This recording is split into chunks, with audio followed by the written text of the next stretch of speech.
You're good. Today we're proposing our proposed solution to solving Ebola.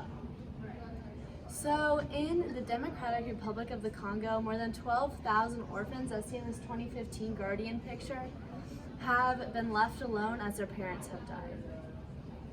Okay, so Ebola started in 1976. It started with 2 people in South Sudan and the Democratic Republic of Congo. The vector is through any wild animals, but most commonly it's thought to be coming through fruit bats. And then once animals have infected humans, humans can infect each other through bodily fluids such as blood and any bodily fluid that has been spread through clothing or bedding and things like that. So with symptoms, has an incubation period of 21 days. And as you can see from days 7 to 9, you start to get headaches, you get a little achy, and you have a slight fever. By day 10, you have a strong fever, and you're very achy and it's hard to move. By day 11, you are bleeding internally. There's blood coming out of your eyes, and you can't do much. And by day 12, you usually are going to die, and you have very strong internal bleeding in your gut and around your organs. Okay, so from this graph right here, we can see from Guinea, Sierra Leone, Liberia. These are the 3 main countries in West Africa that were mainly impacted by Ebola. And as we can see, in November 2014 is when the disease was considered an epidemic. And you can see that in the spike in the graph. The next graph, we have the death rates in those same 3 countries. And as we can see, it started in Guinea and just kept going. And as it spread, it just got worse and worse and worse.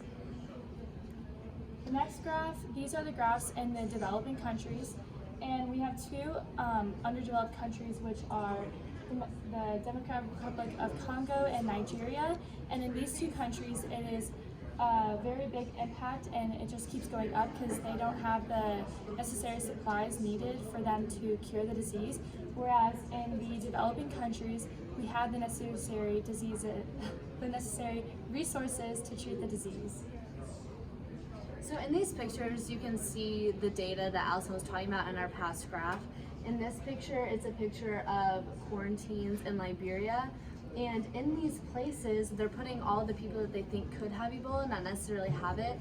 And so when they're all put in the same area, all of a sudden people that didn't have Ebola are having it. However, the doctors still do have hazmat suits, so they're protected through the whole thing, but the people and the citizens of this country are not. In this other picture is a developed country, and you can see it's in the US, in Omaha, Nebraska. And the person is quarantined in their own separate bubble.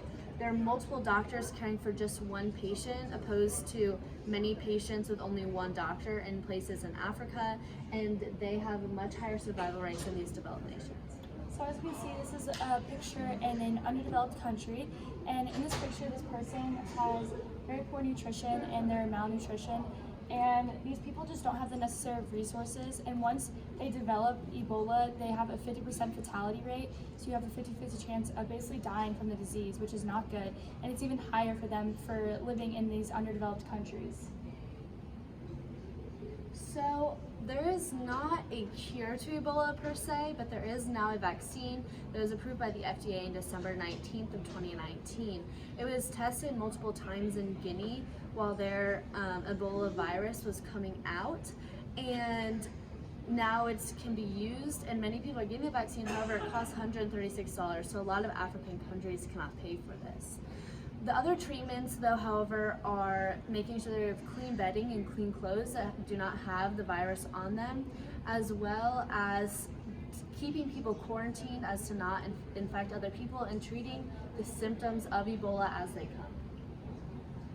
So our proposed solution is offering clothes drives and things like that in developed countries such as the US, and then sending those clothes and bedding off to African countries where they can use them to not be infected.